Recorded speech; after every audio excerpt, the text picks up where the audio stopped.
పోలవరంలోని గ్రామ ప్రజలకు, ముఖ్యంగా మహిళలకు మరియు యువకులకు నా నమస్కారాలు.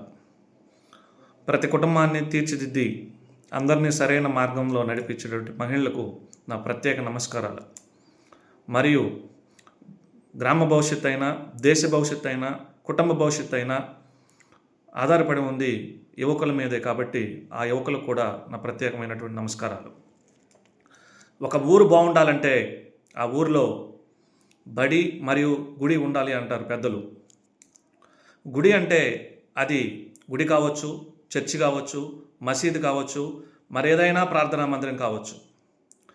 ఈ రెండు కూడా, ఈ బడి మరియు గుడి, ఈ రెండు కూడా మనిషిలో సత్ప్రవర్తనని, మంచి మానసిక స్థైర్యాన్ని, మానసిక ప్రవర్తనని పెంచి మనుషుల యొక్క జీవితాల్ని, జీవన ప్రమాణాలని సరిదిద్ది సరైన మార్గంలో నిలబెడతాయి.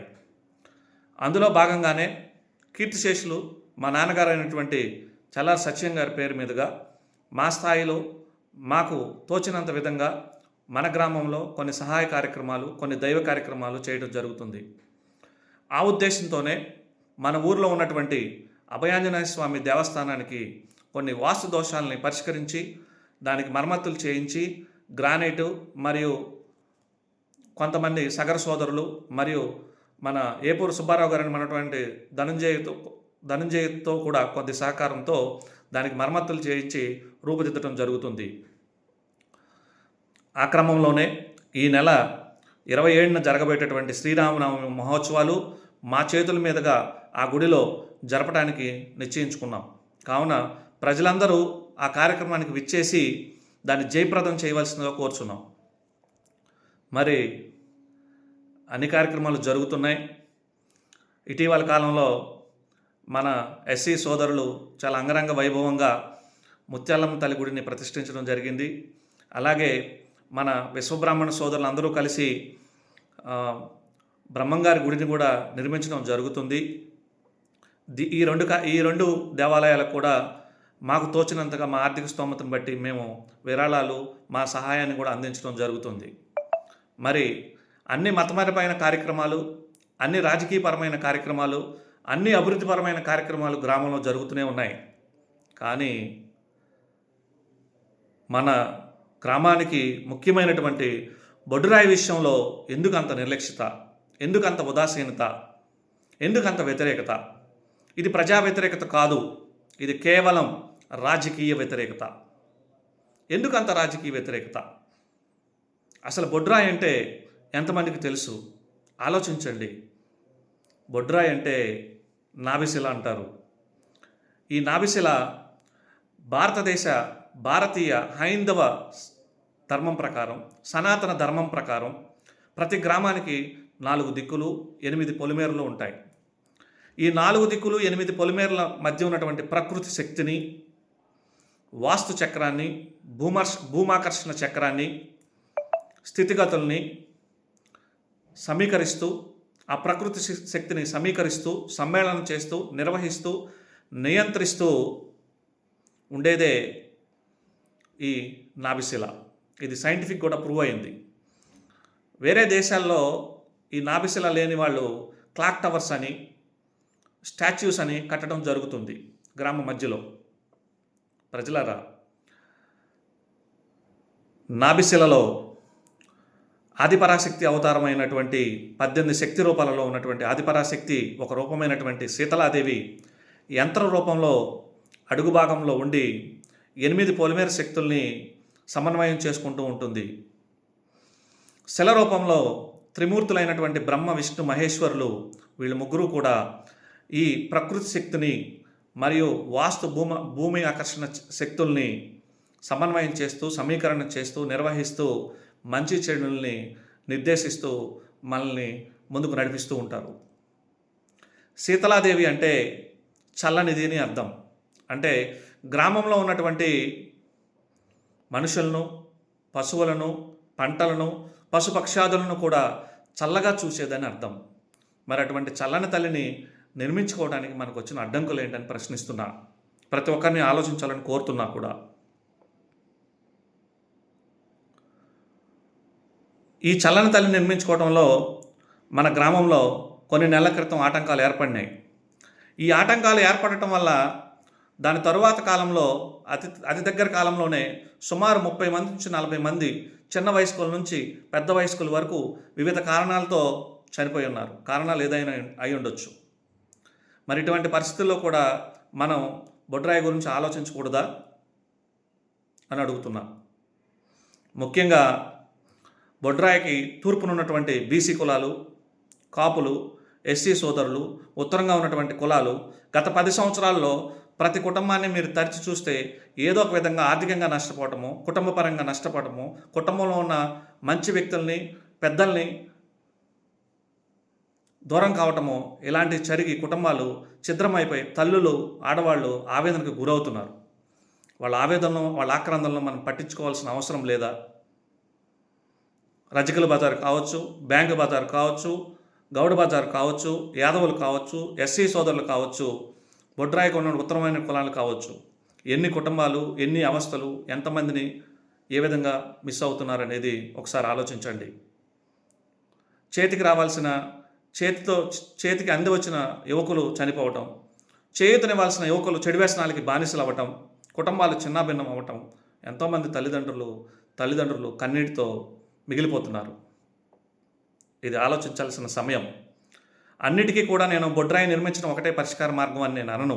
కానీ బొడ్రాయి నిర్మించడం కూడా ఒక ప్రధాన సమస్యకు, ఒక ప్రధాన సమస్యకు పరిష్కార మార్గంగా నేను గట్టిగా నమ్ముతున్నాను.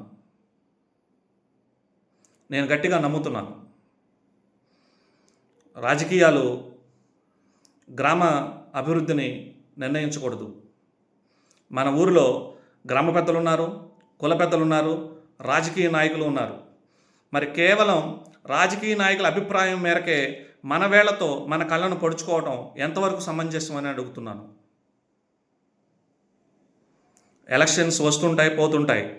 బొడ్రాయి నిర్మించినంత మాత్రాన ఒక పార్టీ వారు ఇంకో పార్టీకి మారటమో, లేదా ఒక పార్టీ వారు వేరే పార్టీకి ఓటు వేసే పరిస్థితి రావటమో, లేదా ఒక వర్గం వారు ఇంకొక వర్గం వారికి సపోర్ట్ చేసే పరిస్థితి రావటం అనేది ఎట్టి పరిస్థితుల్లోనూ జరగదు. ఎవరి ఓటు బ్యాంక్ వారి దగ్గరే ఉంటుంది. ఈ సమయంలో నేను రాజకీయ నాయకులను కూడా ఒక విన్నపం చేయదలుచుకుంటున్నాను నా తరపు నుంచి. నేను కూడా రాజకీయాల్లో ఉన్న వ్యక్తినే, ఖచ్చితంగా రాజకీయాల్లో ఉన్న వ్యక్తిని ఇప్పటికీ కూడా. ఏదో ఒక పార్టీలో నేను కాదనను దాన్ని. మన గ్రామంలో చాలామంది రాజకీయ నాయకులు పుట్టారు, చాలామంది చనిపోయారు. మనకన్నా ముందు చాలామంది రాజకీయ నాయకులు ఉన్నారు. కానీ గ్రామాభివృద్ధికి వెలుగును చూపించినటువంటి ఒక వ్యక్తి కీర్తిశేషులు ఎర్ర బాబురావు గారు. గ్రామ అభివృద్ధి అనే పదాన్ని పరిచయం చేసిన వ్యక్తి ఎర్ర బాబురావు గారు. ఆయనటువంటి మహానుభావుడు కాబట్టే ప్రజలు చందాలు వేసుకొని మరీ ఆయనకి ఒక విగ్రహాన్ని పెట్టించగలిగారు. దాని తర్వాత వచ్చిన నాయకులు కూడా చాలా మంచి పనులు చేస్తున్నారు. రోడ్లు వేయిస్తున్నారు, చెరువులు తవ్విస్తున్నారు, కాలనీలు కట్టిస్తున్నారు. నేను కాదనను. మనం చేసే మంచి పనే ఎప్పటికీ మిగులుతుంది. మనం శాశ్వతం కాదు. రాజకీయ నాయకులు ఎవరు కూడా స్వార్థ ప్రయోజనాల కోసం మా బంధువులను, మా కులం వాళ్ళను, చిన్నప్పటి నుంచి మాతో పెరిగిన వ్యక్తులను మా మీద దౌర్జన్యానికో, మా మీద గొడవకో, మేము చేసే పనులకి ఆటంకం సృష్టించడానికో మా వాళ్ళని వాడుకోవద్దని సవినయంగా చేతులెత్తి జోడించి నమస్కరిస్తున్నా. మంచి పనులు చేపించండి మా వాళ్ళతో, మా కులం వాళ్ళతో, మా బంధువులతో, మాతో కలిసి పెరిగినటువంటి మా బీసీ కులాలతో మంచి పనులు చేపించండి. సమాజంలో మా వాళ్ళని దోషులుగా నిలబెట్టొద్దు వాళ్ళతో చెడ్డ పనులు చేపించి అని చేతులు జోడించి నమస్కరిస్తున్నా.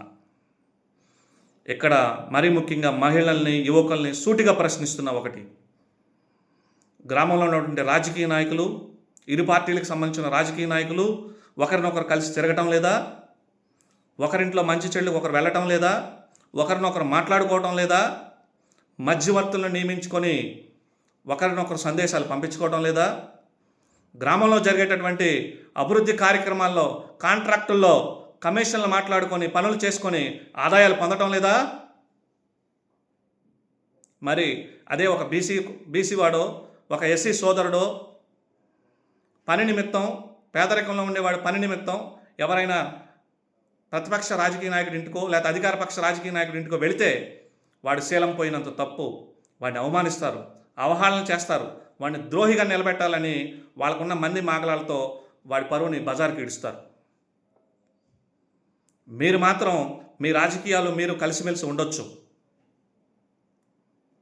జైలు జీవితాలు గడిపి కుటుంబాలకు కన్నీళ్లు మిగిల్చి కుటుంబ పరువుని బజార్కి ఈడ్చుకొని సతమతమైన కార్యకర్తలను మాత్రం పక్కన పెట్టేసి మీలో మీరు చక్కగా హాయిగా చేతులు కలుపుకుంటారు. మాలో మేము మాత్రం కొట్టుకొని చచ్చే పరిస్థితిని మాత్రం తీసుకొని వస్తారు రాజకీయ నాయకులు. ఇది ఎంతవరకు అని ప్రజలు ఆలోచించాలి. ప్రజలు ప్రతిదీ గమనించాలి. పైవాడు ఏది చెప్తే అది గొర్రెలాగా తల ఊపుతూ మనలో మనం కొట్టుకొని చచ్చిపోయే పరిస్థితిని పక్కన పెట్టండి.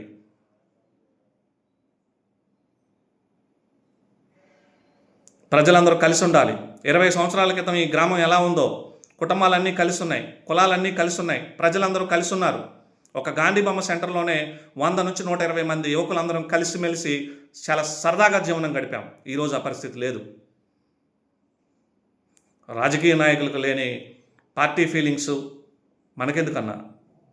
ఎలక్షన్స్ వరకు ఎలక్షన్స్ చేద్దాం, కలిసిమెలిసి ఉందాం. రాజకీయాలు అనేవి ఎప్పుడూ కూడా కుల ప్రయోజనాలను, సంఘ ప్రయోజనాలను, లేకపోతే సంఘటిత ఐక్యతను దెబ్బతీసేలాగా ఉండకూడదు. ఆలోచించండి. బొడ్రాయి అనేది నిర్మించడం ఈ గ్రామానికి చాలా అవసరం. బొడ్రాయి నిర్మించండి. నిర్మించాల్సిన టైం వస్తే మీరు టైంని ఎప్పుడు నిర్మిస్తారో చెప్పండి. మీ రాజకీయ నాయకుల తరపు నుంచి ఎవరెంత ఇస్తారో చెప్పండి. ప్రజల దగ్గర నుంచి మాత్రం డబ్బులు వసూలు చేయొద్దని నా మనవి. ఎకరానికి ఇంత అని. ఏ బీసీ కులానికి వాడికి కూడా 90% మంది బీసీ కులాలు అందరూ కూడా ఎకరానికన్నా భూమి తక్కువ వాళ్ళు ఉన్నారు. ఎస్సీ హరిజన సోదరులు అసలు భూమి లేని వాళ్ళు ఉన్నారు. కాపులకు కూడా చాలామంది భూమి లేని వాళ్ళు ఉన్నారు. ఓసీలో కూడా చాలామందికి భూములు తక్కువ ఉన్న వాళ్ళు ఉన్నారు. ఎకరానికి ఇంత, మనిషికి ఇంత అని కట్టొద్దు. మాలాంటి వాళ్ళం దైవభక్తితో 3 నుంచి 4 లక్షల రూపాయలు ఇవ్వడానికి సిద్ధంగా ఉన్నాం. అందరికీ ఆమోదయోగ్యం అయితే. లేదంటే నా వ్యక్తిగతంగా మా అన్నయ్య, నేను, నా కుటుంబంలో ఉన్నటువంటి మా తమ్ముడు శివాజీ కావచ్చు, మా అన్న ప్రకాష్ కావచ్చు, మా కుటుంబంలో ఉన్నటువంటి నాని అందరం కలిసి మేము మా తరపు నుంచి 3 నుంచి 4 లక్షలు ఇవ్వడానికి మేము సిద్ధంగా ఉన్నాం. నిర్మించడానికి సిద్ధంగా ఉన్నాం. నిర్మించండి. పంచాయతీ ఎలక్షన్స్ అనేవి దరిదాపులు 1 సంవత్సర కాలం పట్టొచ్చు. గౌరవనీయులైన ముఖ్యమంత్రి గారే మినిమం ఒక 6 నుంచి 8 నెలలు పట్టిద్దని రీసెంట్గా స్టేట్మెంట్ ఇవ్వడం కూడా జరిగింది. ఆ స్టేట్మెంట్ చూసి నేను మాట్లాడుతున్నాను. బీసీ రిజర్వేషన్ల ప్రక్రియ కంప్లీట్ అవ్వాలి. దాని తర్వాత మళ్ళీ అలాట్మెంట్ జరగాలి, చట్టం ఆమోదం కావాలి, మళ్ళీ కోర్టు ఇష్యూస్, ఇవన్నీ దరిదాపుల సంవత్సరం వరకు కాలం పట్టొచ్చు. కాబట్టి ఆలోచించండి. ఇది సరైన సమయం. మీరు నిర్మించండి. ఏప్రిల్ నెలాఖరికల్లా నిర్మించండి. మీ వల్ల కాదంటే చెప్పండి. ప్రజలందరిలో కూడా దీనికి ఆమోదయోగ్యం ఉంది. అన్ని కులాలు ఉన్నటువంటి కుల పెద్దల్ని, గ్రామ పెద్దల్ని, యువకుల్ని కలుపుకొని రాజకీయ నాయకుల యొక్క గౌరవానికి భంగం కలగకుండా, రాజకీయ నాయకుల యొక్క ప్రయోజనాలు, ఎవరి ప్రయోజనాలకు కూడా భంగం కలగకుండా ఖచ్చితంగా బొడ్రాయిని 1 మంత్లో, 1 నెలలో నిర్మించి చూపిస్తాం. దయచేసి అర్థం చేసుకొని దీనికి సహకరించాల్సిందిగా, బొడ్రాయిని ఎట్టి పరిస్థితుల్లో నిర్మించాల్సిందిగా కోరి ప్రార్థిస్తున్నాను. మరీ ముఖ్యంగా మహిళలు, యువకులు దీని గురించి గ్రామంలో ప్రతి ఒక్కళ్ళు కూడా పెద్ద మనసు చేసుకొని నన్ను విమర్శించే బదులు నేను చెప్పిన దాంట్లో ఎంతవరకు నిజమున్నదనేది ఆలోచించవలసిందిగా కోరుచున్నాను. ధన్యవాదాలు.